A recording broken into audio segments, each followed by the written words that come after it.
ప్రముఖ నటుడు కమల్ హాసన్ కన్నడ భాషపై చేసిన వివాదాస్పద వ్యాఖ్యలు తీవ్ర దుమారం రేపుతున్నాయి. ఆయన చేసిన హాట్ కామెంట్స్ పై దేశవ్యాప్తంగా పెద్ద ఎత్తున విమర్శలు వెల్లువెత్తుతున్నాయి.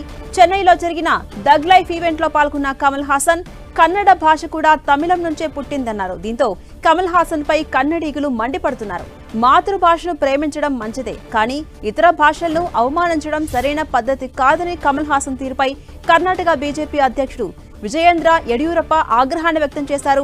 భారతదేశంతో పాటు ప్రపంచంలోని అనేక ప్రాంతాల్లో కొన్ని శతాబ్దాలుగా కన్నడ భాష మనుగడలో ఉందని, ఈ విషయాన్ని కమల్ హాసన్ లాంటి వ్యక్తులు గుర్తుపెట్టుకోవాలని తెలిపారు.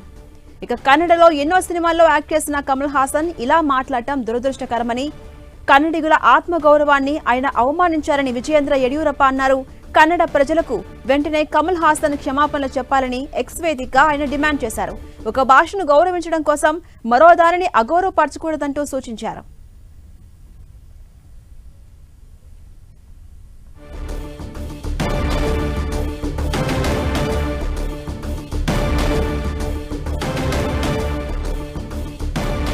ప్రముఖ యాక్టర్ కమల్ హాసన్ కన్నడ భాషపై చేసిన వివాదాస్పద వ్యాఖ్యలు ఇప్పుడు తీవ్ర దుమారం రేపుతున్నాయి.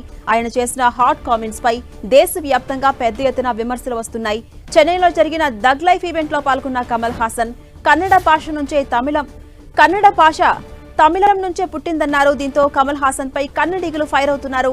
మాతృభాషను ప్రేమించడం మంచిదే, కానీ ఇతర భాషలను అవమానించడం సరైన పద్ధతి కాదని కమల్ హాసన్ తీరుపై కర్ణాటక బీజేపీ అధ్యక్షుడు విజయేంద్ర యడియూరప్ప ఫైర్ అయ్యారు. భారతదేశంతో పాటు ప్రపంచంలోని అనేక ప్రాంతాల్లో కొన్ని శతాబ్దాలుగా కన్నడ భాష మనుగడలో ఉంది. ఈ విషయాన్ని కమల్ లాంటి వ్యక్తులు గుర్తుంచుకోవాలని తెలిపారు. ఇక కన్నడలో ఎన్నో సినిమాల్లో నటించిన కమల్ హాసన్ ఇలా మాట్లాడడం దురదృష్టకరమని, కన్నడిగుల ఆత్మగౌరవం ఆయన అవమానించారని విజయేంద్ర యడియూరప్ప ఆగ్రహాన్ని వ్యక్తం చేశారు. కన్నడ ప్రజలకు కమల్ హాసన్ వెంటనే క్షమాపణలు చెప్పాలని ఎక్స్ వేదికగా ఆయన డిమాండ్ చేశారు. ఒక భాషను గౌరవించడం కోసం మరో భాషను అగౌరవపరచకూడదంటూ ఈ నేపథ్యంలో సూచించారు.